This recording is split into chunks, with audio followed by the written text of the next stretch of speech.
good morning sa ating lahat at muli nagpupuri tayo at nagpapasalamat sa ating buhay na Diyos na patuloy na nagagabay sa atin at nandito na naman tayo upang magpahayag ng kanyang mga makapangyarihang salita na magbibigay ng napakagandang buhay sa atin. So, Brother Meljon, ikaw muna, bigyan ko ng panahon para sa mga greetings. Okay, thank you, sir. Good morning sa tawang tanan.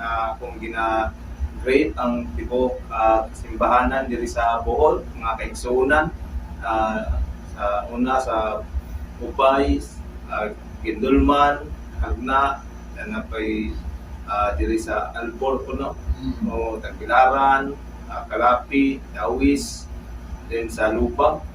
Salamat sa Ginoo kini kayo na imo, o salamat sa Ginoo sa mga tao nga gigamit aron kini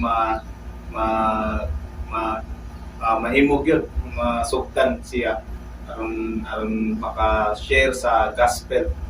O mahal po na ako ang pasalamatan sa Ginoo. So ginagreet na ako ang tanan mga kaigsunan diri nga paminaw sa sige, sir. Okay, thank you, Brother Mel. Praise the Lord. Sa katotohanan, muli na kabahagi kami. Yung matagal-tagal kami hindi nakapag-pahayag sa kahanginan. Sabihin natin kahanginan, pero kagandahan nito, mas online ito. At mas malayo ang nararating ang ating The Bible Gospel Hour. Sa una, nandun tayo sa BYTR, pero ngayon, mas in-upgrade ng Panginoon para mas malayo ang marating. No? At nagpapasalamat tayo sapagkat itong studio na ito ay talagang pinag-pray, pinaghirapan na magawa upang magamit para ipahayag ang Ebanghelyo. At ngayon ng umaga na ito ay ating tatalakayin ng unang kabanata o ng chapter ng Mateo. At nagpapasalamat tayo na masisimulan natin. At we are excited. Alam ko, excited si Brother Meljon. Excited. So, salamat talaga sa ating Diyos, no, na patuloy na nagbibigay sa atin ng pagkakataon upang maipahayag ang kanyang salita. So, atin munang babasahin ang unang chapter, no? Pagkatapos ng magpe-prayer tayo. So, ibigay ko ang panahon sa pagbabasa kay Brother Meljon sa pagbabasa ng chapter 1. Pagkatapos nun ay magpe-prayer tayo. Sige po, yun. Sige, simula po tayo. Sabi po dito sa salita ng Panginoon sa Mateo, verse 1, chapter 1, verse 1, ang basahon sa kagikanan ni Jesucristo, nga anak ni David, nga anak ni Abraham. Verse 2, si Abraham mao ang amahan ni Isaac, ug si Isaac ang amahan ni Jacob, ug si Jacob ang amahan nila ni Juda, ug sa iyang mga igsoon lalaki tulo. Verse 3, ug si Juda ang amahan nila ni Paris, ug ni Jara nga gianak ni Tamar, ug si Paris ang amahan ni Isrom, ug si Isrom ang amahan ni Ram. Verse 4, ug si Ram ang amahan ni Aminadab, ug si Aminadab ang amahan ni Naason, ug si Naason ang amahan ni Salmon, ug si Salmon ang amahan ni Buis nga gianak ni Rakab, ug si Buis ang amahan ni Ubid nga gianak ni Ruth, ug si Ubid ang amahan ni Jesse, ug si Jesse ang amahan ni David nga hari, ug si David mao ang amahan ni Solomon nga gianak sa asawa kanhi ni Urias.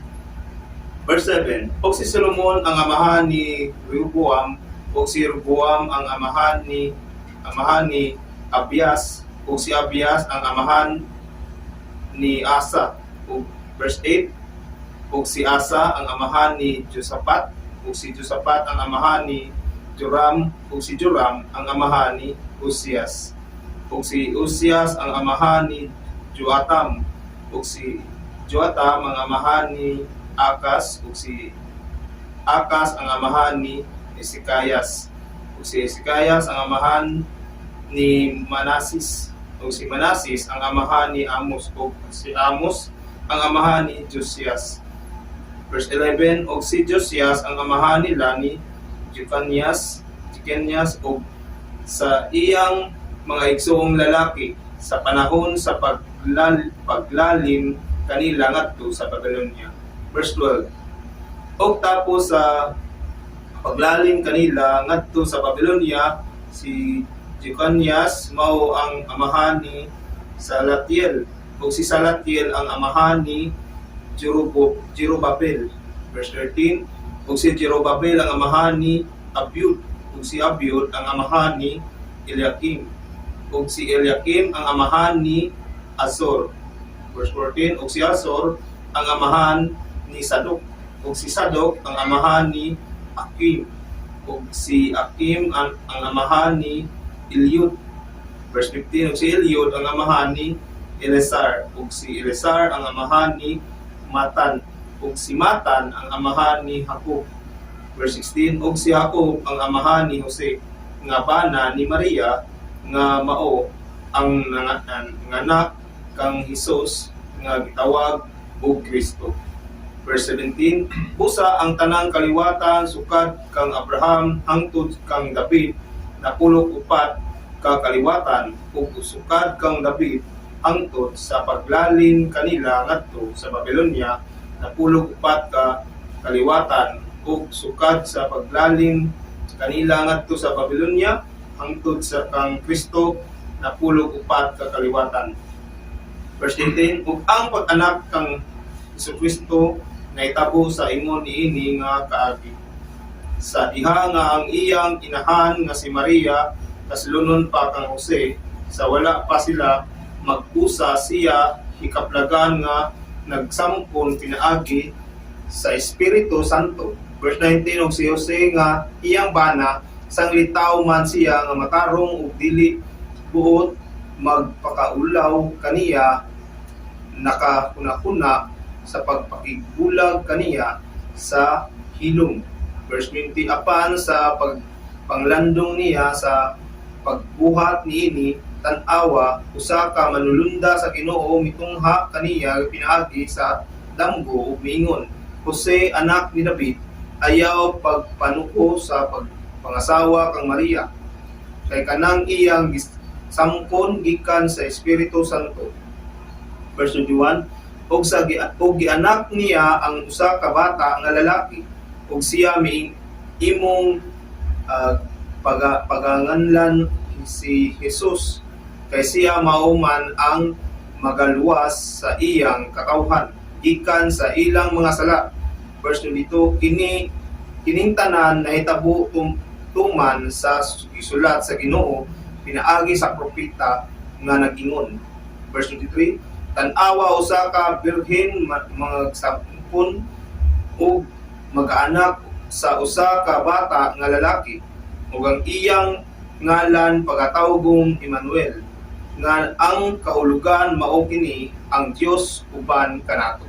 Verse 24, og sa pagbangon ni Jose gikan sa pagkatulog, nagbuhat siya sumala sa gisugo kaniya sa manulunda sa Ginoo, nangasawa siya kaniya. Verse 25, apan wala siya makigduol kaniya hangtod ikaanak niya ang usa ka bata nga lalaki nga iyang ginganlan si Jesus. Okay, mag-prayer tayo. Pinupuri po namin kayo na pinag-Diyos sa inyong pong awa at habag na kahit nga po kami na mga makasalanan ay inayaan po ninyo na ang iyong anak, Panginoon, ay sakripisyo upang kami, Panginoon, sa kanyang pagiging tao, nahimo siyang tao, dere sa kalibutan, nalansang sa krus, upang kami lahat, O Diyos, ay maligtas sa aming mga kasalanan, mahugasan sa aming mga kasalanan, at kaming lahat ay magkaroon ng kinabuhing walay katapusan. Nagpapasalamat po kami, O Diyos ng mga pangyarihan, na sa umaga po ito ay matun-an namo Ginoo ang imuhang gamhan ng salita o Dios. Man padayon namin na ginasalig diha kanimo kining pangnaa o Dios na ikaw Panginoon ang magabay po sa amin kahit po o Dios ang nakikinig ng inyong pong mga salita, nanonood, upang kaming lahat, Panginoon, ay pagpalain po ninyo, upang kaming lahat ay palakasin po ninyo. At maunawaan po namin, Panginoon, ang inyong pong plano sa bawat buhay po namin. O Diyos na makapangyarihan, tunay napakabuti po ninyo sa aming lahat. Sa napakalaking pribilehiyo na kami po ay pinagkalooban po ninyo ng kakayahan, makaintindi, makapag-aral ng inyong salita. At ito, Panginoon, ay magiging gabay po sa amin sa araw-araw na pamumuhay. At kami nga po ay magiging kalwalhatian sa inyong pagmamahalan, magiging panalangin kami, O Diyos. Higit sa lahat, sa amin pong mga mahal sa buhay, sa amin pong mga pamilya, sa amin pong mga kaibigan at mga kaanak. Tunay, napakabuti po ninyo na ang lahat ng ito ay malaking pagpapala sa amin. Kaya nga po, Panginoon, pinagkakaloob po namin sa inyo ang lahat ng papuri at parangal. Sa pangalan po ni Ginoong Kristo at sa paggabay po ng iyong Santong Espiritu. Amen. Okay, po yan ang Panginoon at muli ay makapag-aaral tayo sa kanyang salita. So ating ihatag ang panahon kay Brother Meljon sa mga pagtuon dito, pagbibigay sa atin ng mga paliwanag tungkol sa kanyang mga salita. Okay, Okay, salamat po, Pastor. So, nung inaral ko po to, may katanungan din ako sa aking sarili. O, sa akong kaugalingon. So, kung diri sa verse 1 hangtod sa verse 17, puro jud ni mga pangan kung asagid ka, no? Maniamahan naman, puro mga alaki ginasulti diri. Nakapangutan ang unong kung sa may nungdanan ni nga, puro man ni mga pangan gipangsulat. So siguro basig kamo pod kung may mutang sa akong kagalingon, kung kabasa mo sa pulong sa Ginoo, kapangutan na kung sa may importante aning isulat man yung mga puro man mga pangan. So sa ako na pong kuha, na-apply ko sa kuha, importante din ni aron kita masayra nato ba kung asa gagikan gyud ang Ginoo gyud sa pagtuman sa Ginoo ang iyang plano, ang iyang saad sa mga Israelita. O importante ni aron bisan kita masayra nato sa umabot masayod pud sila sa mga hinirsunod nga henerasyon ganan diay na siya. Importante dyan nga makabalot ta kung sa mga para sa ato na balay kung maabot ang mga mutiguang ta kinsa pa may inundom nato kung wala tay gisulat ba wala tay kanang pamatuod. So sama pud ani pamatuod ni aron makita nga si Jesus kaning Kristo nga gi saad sa Ginoo natawag yun o makita nato no nga ang iyang kagikan kung asa siya gikan. So mga gipanggamit ni sa Ginoo kaning mga tuwan gikan kang Abraham, hangtod kang Jose. So mao ni mga kagikan ni Jose, no? Sa kagikan ni Jesucristo nga magiginon diri nga kuat. Genealogy ni Jesus Christ ipakita diri aron masayra nato kung asa jud nagagikan si Jesus Christ ug kinsa tong mga gipanggamit sa Ginoo. So dire pod no sumpay pod ana sa verse 18 sa pagkatao ni Jesucristo makita nato yung pagfulfill jud sa Ginoo pod no nga pinaagi kang Maria no sa usa ka birthday no sa Isaiah man chapter 7 verse 14 kung ako na sayo nga usa ka birhen nga manamkon ug mao na isaad sa Ginoo sa ilahog natuma na no ang gigamit diri although wala man pangan ato sa Old Testament but diri giklaro gyud no nga si Maria na nga nanamkon o makita nato diri yung yun sa Ginoo pag fulfill jud ang iyang saad sa mga tao. O kita pod nasayran po ni nato nga ingana di ay ang Ginoo kung siya mo saad iya jud tuman. siya nagatuman jud sa iyang mga saad pa. Kung siya kung kita gayud magatuo ng sa iya ha sa Ginoo na ay kung nasiya saad iya jud ang buhaton sa ato. Hitabo jud na. Kung ako ibalik ang pastor si nasa yung mga dugang. Thank you, Brother Andrew. Katotohanan, mga kapatiran sa Panginoon na magtataka tayo bakit napakarami ng pangalan na inilagay. Actually, na sa akong unang pagbasa sa Bible, kasi nung araw, ang natanggap namin Bible, sa eskwelahan pa, yung mga New Testament lang. Yung sa Gideon.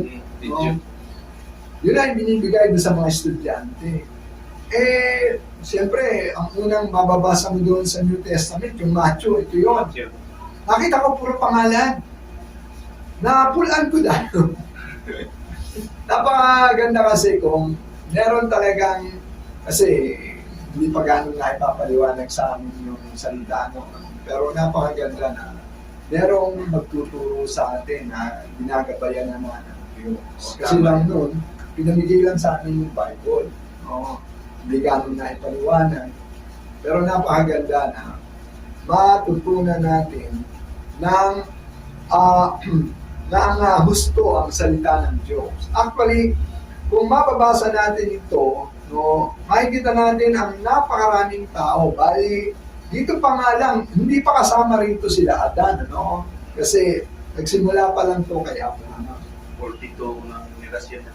Bali 42 ka generation yung nailagay dito. Wala pa masama si Adan at saka si Eva hanggang doon sa mga panahon pa nila, Noe,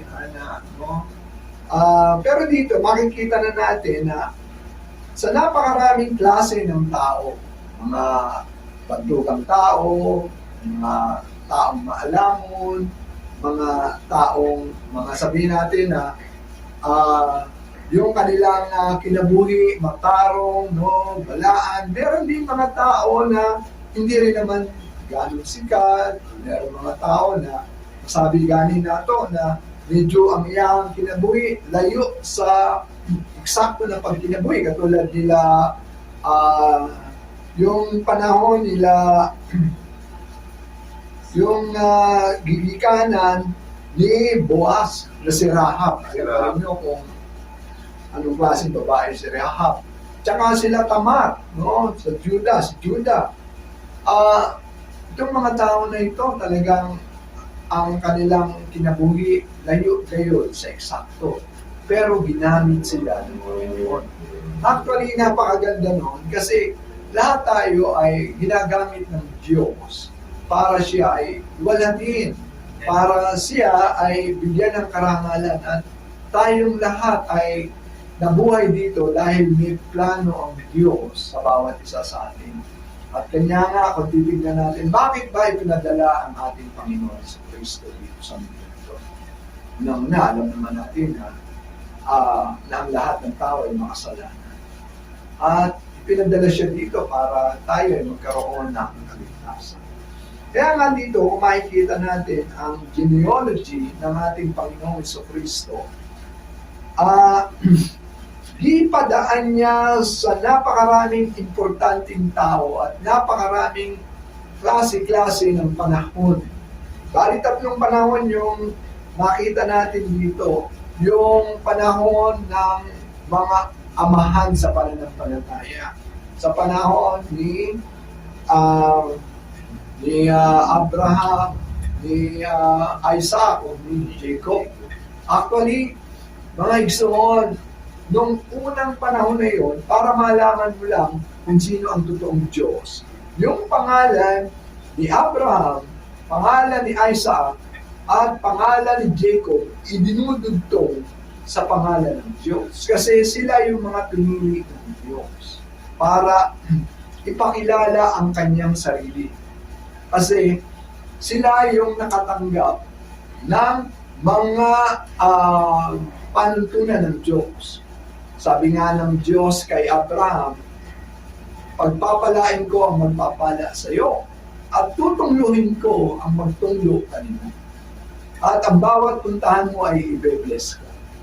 Yun ang pangako ng Diyos kay Abraham. Kanya nga, sa kanyang buhay, ay naipapakilala niya ang ating gamanan ng Diyos. At purihin ang Panginoon, though marami ring kamalian si Abraham, and yet, ang Diyos na gamanan, ang gumagalaw sa kanyang buhay, aron ipakita niya ang kapangyarihan, ang pag-ibig o pagmamahal ng Diyos o pag-igugma ng Diyos o ang kanyang kapatawaran na pinagkakaloob. Bisan sa mga kahinaan ng tao, ang Diyos na matinumanin. Ano pa ang nakikita natin? Sa panahon naman nila David, no, at saka nila Solomon, makita natin si David at saka Solomon, marami rin silang kamalian.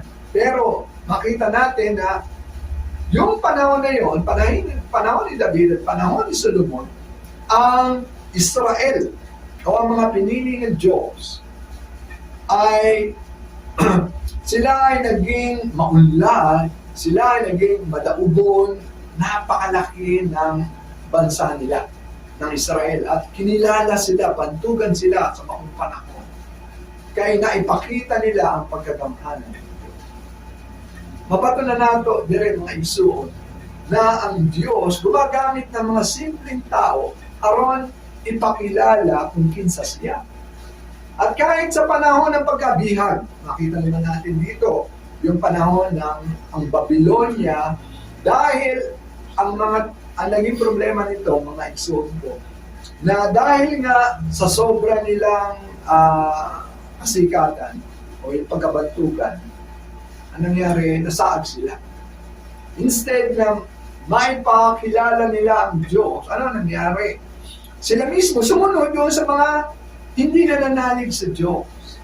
Kaya nga nangyari sa kanila, itugot ng Diyos na sila ay maulipon, mabihag, no, ng Babylonia. At ganun nga nangyari. So makita natin yung tatlong ang-ang ng kinabuhi ng mga katauhan ng Diyos sa maong panahon na. At hanggang doon sa panahon naman na sila ay nakagawas sa pagkabihag sa Babylonia o gitawag na lang sila na saling, yung mga natira na lang. So, ito na yon sa panahon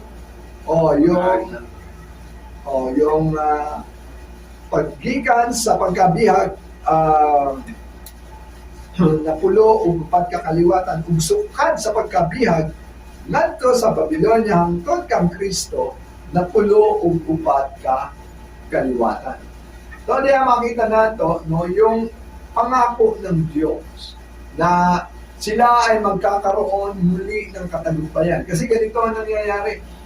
Ang mga katauhan ng Diyos, kapag ka sila ay nagkakaroon na ng mga magagandang buhay, masagana, nakakalimot sila sa Diyos. Balik-balik, lalo na sa panahon ng mga hukom. Ganun ang nangyari sa kanila, balik-balik sila. Makakalimot sila sa Diyos, mahalipin sila. Tutulungan sila ng Diyos, at magiging matagumpay sila, makakalimot na naman sila sa Diyos. So ganito ang ginawa ng ating Panginoong Jesucristo, ng ating dakilang Diyos, na ipadala niya si Ginoong Jesucristo. Na sa pamamagitan niya, ang mga tao ay magkaroon ng bagong buhay, na ang buhay na yon ay magiging matagumpay sa kapangyarihan ng ating Diyos. At ito nga yung gagawin ng ating Panginoong Jesucristo na sa kanyang pagkatao na siya ay magbibigay ng kaligtasan sa atin. Kaya nga, nagpapasalamat tayo sa Diyos na ipinakita dito ng Diyos, mga mahal kong Kristoon, na siya ang nag-control sa tanan. Makikita natin na ang Diyos, meron siyang permihan na pagkontrol sa kinabuhi ng kanyang mga nilikha. Ganyan ang Diyos sa kanyang mga ginawa sabihin lang natin sa buong kalibutan at sa buong kawanangan ni ini, no? Sa universo ba, na ipinapakita niya na siya mayroong kanunay na pagkalinga, pagbibigay ng plano sa lahat ng tao. Kaya nga, kanina nga sinabi ni Brother Meljo na ang ating Panginoong Jesucristo ay gitagna sa panahon ni Isaiah, doon sa Isaiah 7:14. That was 500, 600 years before dumating ang ating Panginoong Jesucristo. Gitagna na siya. Anyway, bisan sa Genesis, gitagna na rin siya na ang dautan kanyang dudurugin. No? At ganun niya ang gagawin niya. At nagpapasalamat tayo na nasugdan dito ang paglihok ng Diyos pinaagi sa pagpapadala ng kanyang anak na si Ginoong Jesucristo. Puri ng Panginoon na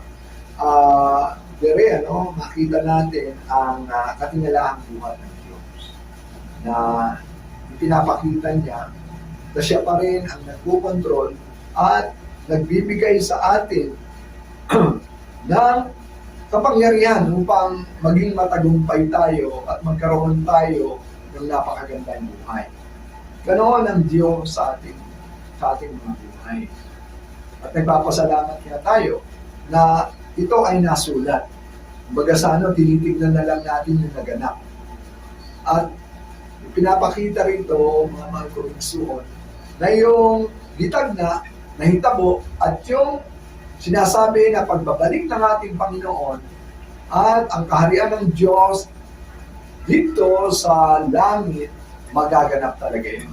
Kasi lahat na nangyari na isinalaysay bago pa dumating si Ginoong Jesucristo na ganap at nagaganap pa sa mga buhay ng mga nananalig sa Kanya. Nagpasalamat tayo na dito makikita natin kung paano gumalaw ang Diyos sa mga buhay ng tao. So baka mayroon pa idadagdag, Brother Medjon, sa buhay nila Maria, nila Jose. Dito po makikita natin yung isang persona ng Panginoon, yung Espiritu Santo. Dito nga ay ginamit din ng Panginoon yung anghel. May anghel din dito na nagpakita din kay Jose upang bigyan ng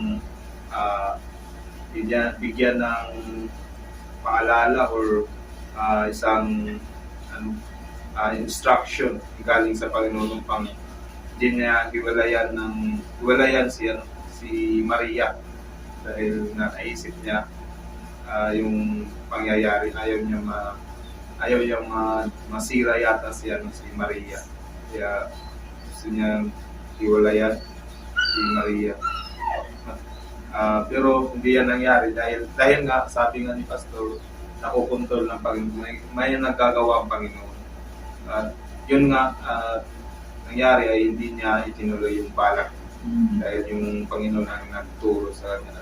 Maganda doon kasi may nagsalita sa kanya, nakinig siya, pinakinggan. Talaga pag tayo ay makinig sa salita ng Panginoon, tayo po ay dapat mag-obey. Katulad nito, nag-obey siya dahil napakinggan niya yung salita ng Panginoon. Sa pamamagitan lamang ng salita ng Panginoon, nangyari talaga lahat. At yun, ito yung dahil ito yung mangyayari talaga, ito yung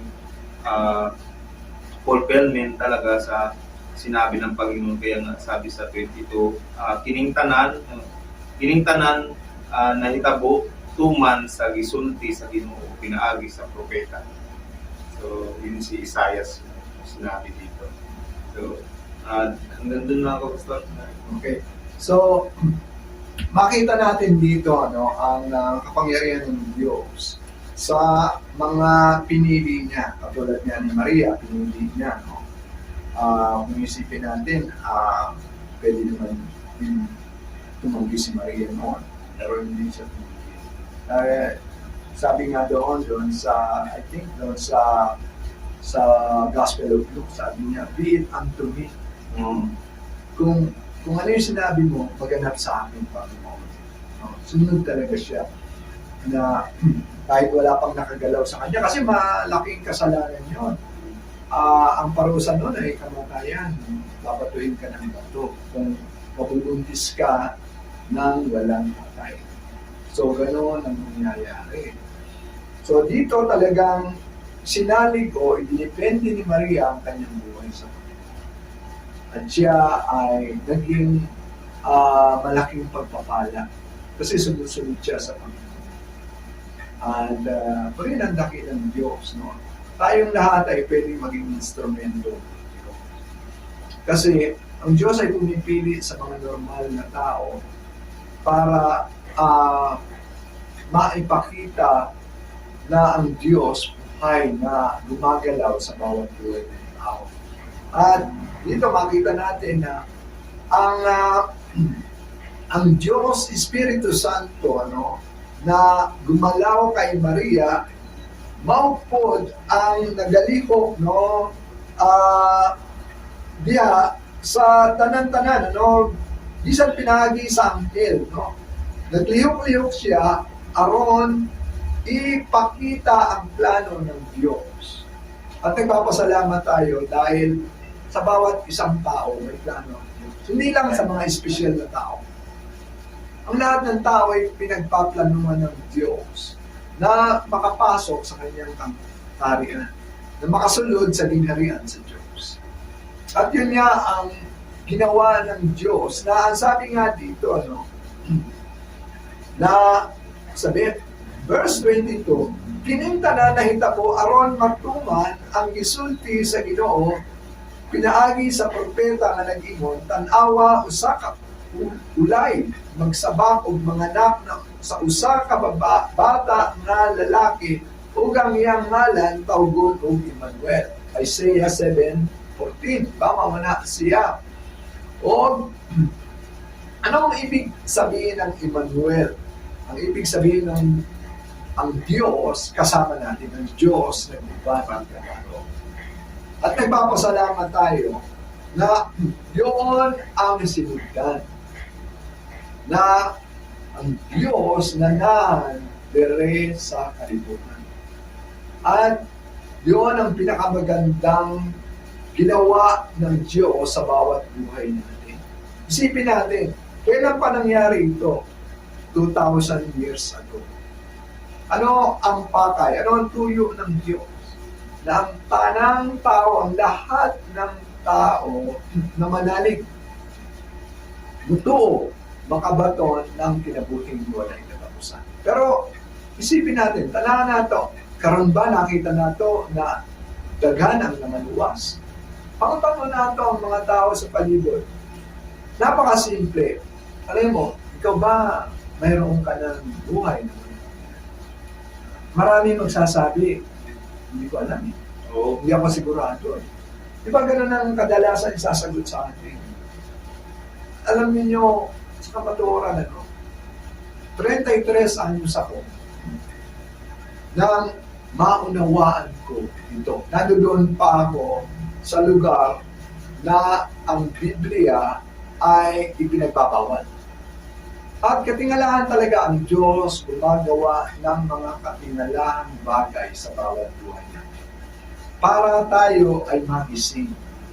Alam ba ninyo na doon sa lugar na yon, hindi ako nahadlangan kasi wala namang bisyo doon.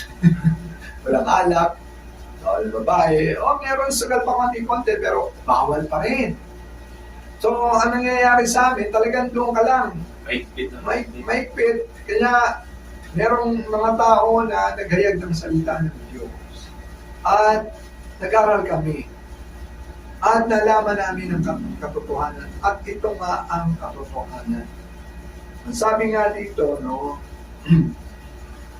Musa, sa pagbangon ni Jose, gikan sa pagkatulog, gibuhat niya ang gisugo kaniya sa anghel sa Ginoo ug gipangasawa niya si Maria, apan si Jesus wala makigilawas kaniya hangtod niya gipanganak ni Maria usa ka bata nga lalaki ug iyang ginganlan siya og Jesus. Tanala to, no? Ang si Jose, talagang nagtiis siya.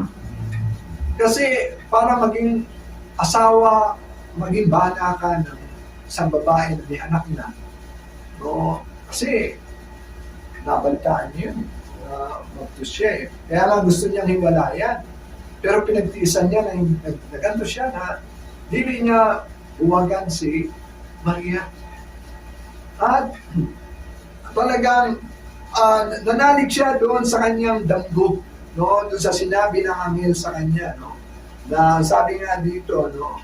Jose, anak ni David, ayaw kahadlok sa pagpangasawa kang Maria, kay kanang iyang gisampon gikan sa Espiritu Santo. Nanalig talaga siya. Napakaganda sa ating buhay na manalig tayo kung ano ang gusto ng Diyos sa bawat. At ang Diyos na makapangyarihan, mayroong gustong ipagawa sa atin. At yon ay paniwalaan ng ating Panginoong si Kristo. Actually, ang sabi nga dito na ano ang ipinangalan sa ating Ginoong Kristo? Jesus. Ano ibig sabihin ng Jesus? Ang Jesus ay Savior, manliligtas. At kung tayo ay mananalig sa Kanya, tayo ay maliligtas sa ating mga kasalanan. Kasi ito ang kaisa-isang paraan para tayo ay makapasok sa kaharian ng Diyos at maging karapat-dapat sa ating Diyos. At isa lang ang kailangan natin gawin. Manalig tayo. Tanggapin natin si Jesus bilang ating Panginoon na tagapagligtas. Tingnan natin, kailan pa ito pinilano ng Diyos? Ito ay pinilano ng Diyos kahit sa wala pa ang tanan. Nakaplano na ito kung papasahin natin. Medyo pupuntahan lang natin yung Efeso 1, mapapasahan natin dyan, mga mahal natin kapatid, no? Sabi niya, Efeso 1, bago palikain ang kalibutan, ito na ay, sabi nga niya dito, Efeso 1,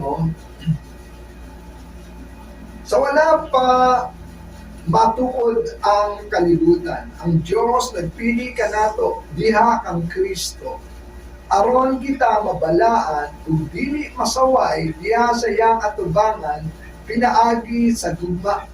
Siya nagbuot ng daan na kita mahimo niyang mga anak pinaagi kang Jesucristo. Sumala sa tuyo sa iyang kabubuton. Aron daygon ang iyang maymayaong grasya na sa walay bayad iyang gihatag kanato pinaagi sa pinalangga. Diya kang Kristo na angkon nato ang pagkatinubos. Pinaagi sa iyang dugo ang kapasayloan alang sa atong mga kalapasan sumala sa kadato sa grasya sa Dios na iyang gimpupo nganhi kanato. So pasalamatan nato ang ating buong Diyos na nagbigay sa atin ng napakagandang plano na tayo ay magkaroon ng napakagandang buhay. Buhay na kasama natin ang Diyos. At yan ay kung mananalig tayo sa Diyos. Na sa katotohanan, tingnan natin, meron pa tayong konting oras. Ang lahat nagkasala. Okay? Ngayon, ang lahat ng tao nagkasala. Ano ba ang kalainan, kaibahan ng ligtas o merong kinabuhing dayon doon sa walang kinabuhing dayon at hindi ligtas? Ano lang ang kalainan? Dalawa lang yun. Simple lang, mga mahal kong kapatid. No? Lahat naman nagkasala. Pero isa lang ang kalainan. Yung hindi ligtas at hindi makakapasok sa karya ng Diyos, yung hindi ito. Kung dili ka nito, dili ka makakaangkon ng kaluwasan. Pero yung ito, kahit siya makasasa, niluwas siya sa sala. Kasi kabigatan ng sala. At ang sala, ang nubira para siya maulipon sa sala. At sa kapangyarihan ng Diyos, inugasan ni Ginoong Jesucristo sa pamamagitan ng kanyang dugo ang lahat ng ating kasalanan upang tayo ay mailigtas sa kasalanan. Kasi ang kasalanan ay kabigatan. At ano, alam ba ninyo kung ano ang ginawa pa ng Diyos? Dito na ipakita ng Espiritu ng Diyos ang gumalaw at sa lahat ng tao na nananalig at tumanggap kang Ginoong Jesucristo, siya ay looban, umupunsad sa kanya ang balang Espiritu aron sa kanyang kinabuhi, lumayo siya o magpahilayo siya sa tanang kadautan. Kay ang balang Espiritu ang mulihok kaniya o gagalaw sa kanya sapagkat lahat ng ito ay buhat ng Diyos para tayo lahat ay magkaroon ng napakagandang buhay. Buhay na layo sa lahat ng kadautan. Buhay na napakasagana at buhay na walang hanggan sa ating Panginoong Jesucristo at dadalhin na tayo sa kaharian ng Diyos. Puri ng Panginoon. Isa lang ating gawin. Manamit lang tayo. Baka may idadagdag pa si Brother Melvin. Okay. So ngayong oras na ito, pwede natin tanggapin si Ginoong Jesucristo. Sa napakaisipan na lang. Mag-inunsol tayo, magsisi tayo.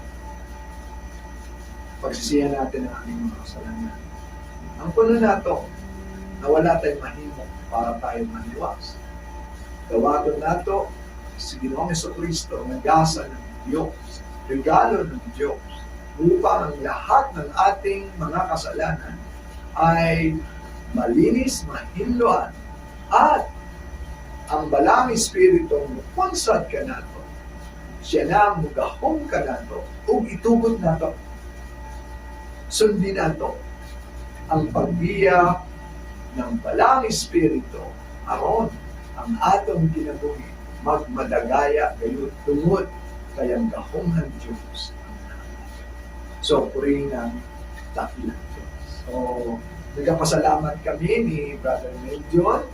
Wala na kaming ibang oras kaya medyo taas-taas naman, pero nagpapasalamat kami na ang Diyos ang nagbigay nito at ang Diyos ang nagpala sa ating lahat. So, salamat sa inyong pakikinig. Salamat sa inyong pagtanggap sa ating Panginoong Jesucristo. Ako si Pastor Sirio de Jesus. Ako si Brother Meljon Macala. And God bless us all. So, salamat.